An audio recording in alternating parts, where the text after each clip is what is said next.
Hey everyone, thank you so much for tuning in. My name is Kassandra, and today I'm doing something a little bit different with you guys. So rather than going through a full length yoga class like I normally do on my channel, I wanted to sit down and talk about something that I've seen come up a lot, especially on Instagram, in my messages, and in my comments. So, if you've been practicing, have you ever had this experience where you're on your mat, whether you're practicing in a studio, being guided by a teacher, or maybe you're just practicing by yourself at home?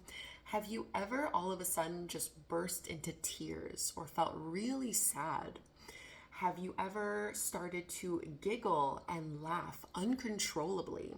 Or have you ever become really angry while in a pose? If you've had any of these experiences or any variation of it, this is what we tend to normally call an emotional release. They're very common, it's very normal, and I want to talk about it a little bit more just so that if it does happen to you, you're not completely caught off guard, because I know the first time I had an emotional release in a yoga class, it was very unsettling, overwhelming, and very confusing. So before we kind of get into the nitty-gritty of that, I also want to make a note to say that if you've never had an emotional release, that's fine too. This isn't something we're trying to chase. So whether you have an emotional release or whether you've never had one, it doesn't necessarily mean anything. There's nothing wrong with you whether you have them or whether you don't have them. And it's definitely not something you should ever be trying to force onto your practice. And another kind of word of caution, I guess I want to bring up. Often in yoga land, we have a lot of funny expressions, and sometimes we can use, creative language because we're trying to encourage our students to visualize things that are very subtle, and we're trying to help them grasp these subtle concepts and make them more tangible and easy to understand and easy to digest. But language can also be very limiting, and it can only go so far. Language helps point towards meaning, but it is not the meaning in and of itself. So I'm talking about this because I think when we talk about yoga and emotions, we can kind of make things a little bit too simplistic in nature. And a concrete example of that is something that I've heard over and over again in my decade of practicing and teaching yoga, is that emotions are stored in the hips. Maybe you've heard this before, and I might even have been guilty as a teacher of saying that. We store emotions in our hips. And I'm not here to say that that is wrong. I'm simply here to say that that is incomplete. So when I've, spoken to students and teachers about emotional releases, often they'll have the experience that I was in a deep hip opener and I started to cry. And I think this is where we kind of tend to link that, emotions are stored in the hips, and they very well can be. But what I'm here to say is that emotions are not strictly stored in our hips. I think, again, this is where language can be a tool, but it can also hinder us in our understanding. I think as people, we like to have labels and clear definitions when we're talking about mind and body, but truly the two are very much interwoven. And this idea that your body can be broken up into specific segments where certain things happen here and they don't happen there, I think can be a little bit misleading as well.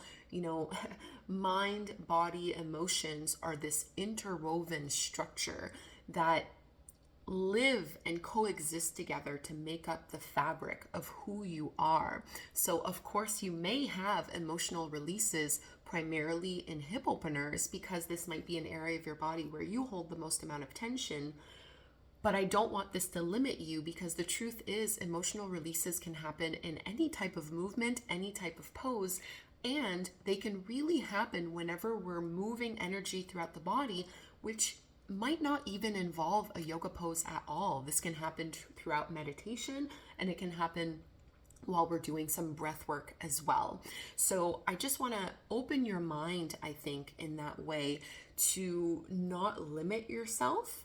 Categorizing and labeling is an amazing tool to help us to learn and understand. But I think at the end of the day, we need to remind ourselves that we are just one big physical being with a whole lot going on. So it's just not as clear cut and as simple as saying that hip openers cause emotional releases or that emotions are stored in our hips. It's bigger than that. That is true. It's also bigger than that. So don't let yourself be limited by those types of concepts. And when teachers use these kinds of phrases, we're using it as a way to guide you somewhere and to help you learn and tap into yourself. But that's not the be all end all. I think it's important to remember that our body is connected through the connective tissues like fascia, and that is truly interwoven throughout our entire system. And in that same sense, I also deeply believe that it is impossible to separate the physical from the mental, the emotional, and the spiritual. This is why I love the practice of yoga. I was in an interview not long ago and for a podcast, and someone asked, what is the one takeaway, the one reason that you had to choose why you practice yoga? And the answer I gave was that this is one of the only few practices I know of that help to really work on all of these facets of health and wellness: our mental health, emotional health, spiritual health, and physical health. We have these 4 labels that help us kind of compartmentalize and understand these different facets of being a human being. But these categories are also just mental constructs, right? It's all one big pool, one big living conscious being that is you. Okay, so why do emotional releases occur in yoga? You might have heard me say this, especially in the context of a yin yoga class. I think I've said this maybe too many times, but I like to say that when we release physical tension from our bodies, it becomes easier for us to also release other forms of tension: emotional, mental, and spiritual. This is how I like to conceptualize and think of an emotional release. As I release tension from my body, it becomes easier for me to access those more subtle levels of tension. And this is where I might start to feel sadness, joy, anger, any of those varying emotions that are part of the human experience. Some other things to consider is that conscious, slow breathing helps to facilitate introspection. So even if we're not in a yin yoga practice and you're doing a more powerful flow, maybe a vinyasa practice, you can still absolutely experience an emotional release if you are able to stay present within yourself and present to your experience. Conscious breathing tends to be that gateway, in my personal experience, towards having a greater understanding of our emotional body. You may have heard of this great book called The Body Keeps the Score, and within this book, they talk about trauma as being something that gets bound up within our bodies. So conscious, mindful movements that are performed with compassion and curiosity can bring up an emotional release. When you're on your yoga mat, you're hopefully dedicating time to mindfulness and really paying attention to how you're feeling, breath to breath, movement to movement. So one thing I really want to touch on when I'm talking about an emotional release is that sometimes you'll know why it's happening. Often you won't. I can give an example of this where a few years ago I was going through a really hard time in my life, and when I was doing a yin yoga practice by myself at home, I cried. And I knew why I was crying. I knew I was going through a hard time in my life that I wasn't necessarily dealing with in a very productive way. So my way of coping with it, my body simply could not hold those tears back anymore. And because I was releasing physical tension in my body, it kind of gave my body and the rest of me permission to open up my heart and to really let go what I needed to let go of. So this was a bit more of a simple scenario for an emotional release because I already knew I was going through a hard time. I just hadn't been processing it in a healthy way. So when I was crying on my mat, it didn't really take me by surprise. I knew where this was coming from. And it felt almost like a relief and a release to shed those tears. So that's kind of one type of emotional release that might be a little bit easier for you to cope with. Another one that I've personally struggled with myself are the emotional releases that totally take you by surprise. I've had both. In the beginning, I talked about crying, laughing, and anger. I've had all three of those. Crying tends to be the one where I'm like, I know why I'm crying because I'm going through a hard time. Maybe I'm grieving. Maybe I've been a little bit depressed. Like, my mind is able to make a rational connection between the experience and the emotion. I've had other experiences that are a little bit more overwhelming to me, which happen when I start bursting with laughter or I'm giggling uncontrollably and I have no idea why. And I want to talk about this because I just want to let you know that it's totally fine if you have no idea why you're giggling, why you're angry, or why you're crying. It happens. So another time I was in chair pose and I remember getting so angry, like so angry I thought I could punch the wall. And I'm a pacifist. I do not believe in violence being the answer. But my God, in that moment, I really wanted to destroy something and I was mad. And, I have a hard time with anger. It's probably the emotion I struggle with the most. I struggle with connecting to anger and really embodying it in a healthy way. So that was a really difficult moment for me and I wasn't able to continue practicing. I had to get out of the pose and do something else because I really was so overwhelmed by the feeling. I didn't understand what I was angry about. I didn't understand why I was feeling anger in this particular moment. And because I don't have the best relationship with anger, I also didn't know how to process it correctly. So I think this is really important to talk about because having the emotion is one thing, processing it is a whole other. And I think this is the piece that's really important that we need to discuss, especially as teachers. So if you're an instructor and you're holding space for a group of people, you need to be able to guide them through. No one is going to do the work for the student. I can't help you through your grief really. I can't help you really navigate specifically the emotional release, but I at least want to give you the tools and knowledge so that you feel equipped to handle it if it does happen to you. So when you know where the emotional release is coming from, that can be, in my experience, an easier one to deal with. If you have an emotional release and you're not really sure why or where it's coming from, this is where you can be in a bit more of a vulnerable position, and I would really recommend a few tools and techniques for you. So first thing I think to keep in mind, I strongly believe that the only way out is through, meaning trying to stop the emotion in its tracks, trying to minimize it, or trying to, logic your way out of it and think your way out of it doesn't really work. We can't really stifle the emotion. However, it's also important to know that there can be a time and a place. And I don't mean this to say that you can't have an emotional release at this time, you have to shut it down. I just mean that sometimes emotional releases can be very triggering and can be bringing up traumatic memories and traumatic times in your life that you might not be equipped to deal with in that moment, and that's okay.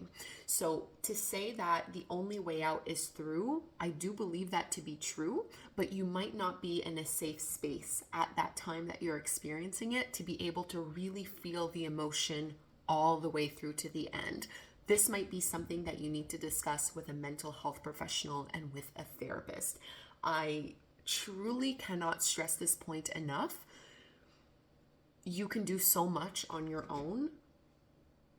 You can do sometimes even more with the help of a professional. When emotions feel too overwhelming and too big for us, if they trigger memories that we're not necessarily willing to look at or feel unequipped and unprepared to look at on our own, this is really where I super recommend therapy. It's been very helpful for me. There's a whole new branch now of therapeutic yoga and yoga being used as therapy, precisely because people have noticed that when they practice yoga, they're able to bring things up to the surface. But when things come to the surface, you need to be equipped on how to deal with that. And the truth is, your average yoga teacher probably isn't. This is really the domain of mental health professionals, and I think this is where we need to leave it. So there are some things that you'll notice you're able to deal and cope with by yourself, and there are other times where I really do stress and recommend that you seek the advice of professionals. If it feels like an emotion that you are able to feel and that you want to release, I think another great tool that we have in our toolbox is journaling.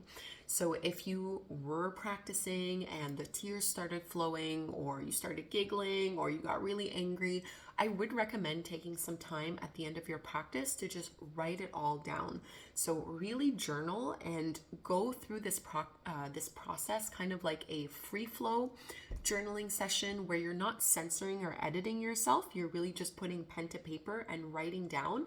You can even set a timer for yourself, like 5 minutes, where for the next 5 minutes, you're not going to let your pen leave the page. You're just going to write and process things down. Sometimes just this action of purging, of releasing, we get to have a little bit of clarity, writing is really activating different parts of our brains, and it can help us tap into things that consciously we weren't aware of. So this can be a nice way to help us bridge and make a connection between why am I feeling this way all of a sudden and what's going on. Journaling can help us really link those two together and can help us make a little bit more sense of the emotional release and give us a little bit of clarity and a little bit of the closure as well that we might enjoy.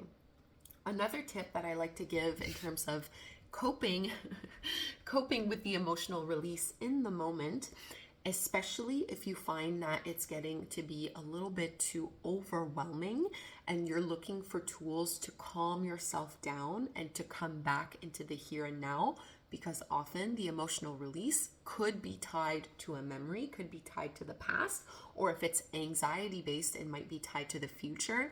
The key to coming back is to focus on the now, and I like to do that through the 5 physical senses.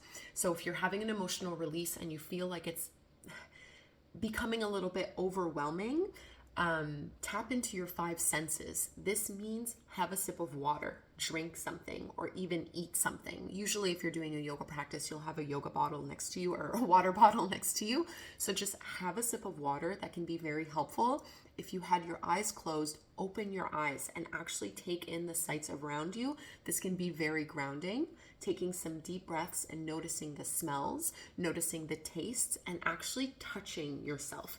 Touching something, touching yourself, grounding down. You might lie down flat on your back with your feet flat to the mat.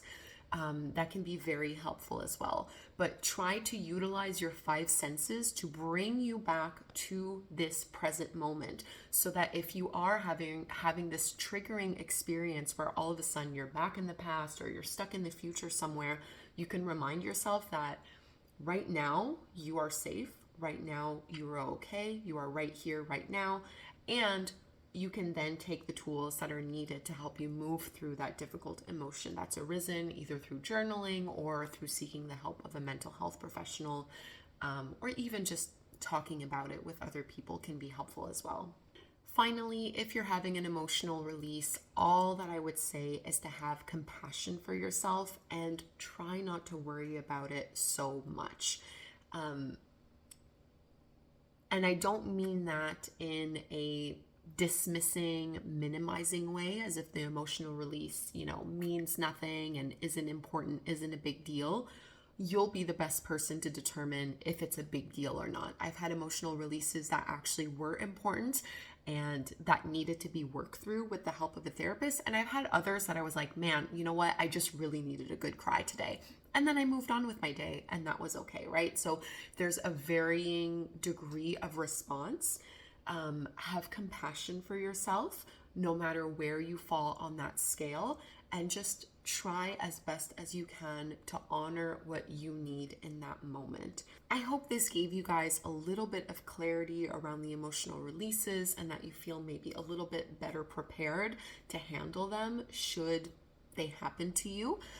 Remember, it's not something we're trying to bring about. It's not the goal of a yoga practice. It's not something we're chasing. It's fine if it happens and it's fine if it doesn't. Yoga is the path of self-realization, and It is a path of deeper understanding of ourselves. And you may have started yoga because you were purely looking for, the physical benefits of yoga. Maybe you thought this was just a way to, get a little stronger, get a little bit more flexible. But like I was saying, we are bigger than that. We are spiritual beings, and it is very hard, I would say maybe impossible, to only parse out the physical and to assume that you won't also be working on the emotional, mental, and spiritual health as well. So even if you're in it just because you want a nice little workout, you might also have an emotional release. It might very well bring up some stuff within you, and I want you to be prepared and aware of this as a possibility so that it doesn't take you by surprise, that you don't feel ashamed or humiliated about it. And I also wanted to talk about it because I want you to have compassion, especially if you practice in studios. Students around you may have emotional releases, and you need to be able to hold space. But I just wanted to talk about that scenario because I've noticed it as an instructor where, I'm holding space for people. Someone does have an emotional release, and it's the other people in the class who are uncomfortable with it. And that can be very difficult to navigate. So just be aware. It can happen to you. It can happen to others. It's perfectly fine. It's okay. Reach out, get mental health support if you require it. Ground yourself in the present moment, journal it, and just give yourself permission to feel your feelings. So I think that's probably all I wanted to talk about on the topic of emotional releases. Let me know what you think, if it's happened to you. If there's anything you're still maybe unclear on or would like me to dive deeper into, I think it's just a really important distinction to have. It's hard for me because I'm an online yoga teacher primarily, so I don't really get to see you guys, right? You guys see me when you're doing my yoga classes, but I don't know what kind of experience you're having at home. I can know from the comments that you leave, but I'm sure that some of you have had these releases, and I want to make sure that you're as equipped to deal with them as possible so that it doesn't take you by surprise and doesn't overwhelm you. And if you are overwhelmed, again, for the millionth time, therapy is wonderful. Journaling is great. Ground yourself in the present moment. And hopefully you will gain some wisdom and deeper understanding of yourself through that release. Okay, that's it. I'm wrapping it up. Thanks for tuning in, and I will chat with you very soon.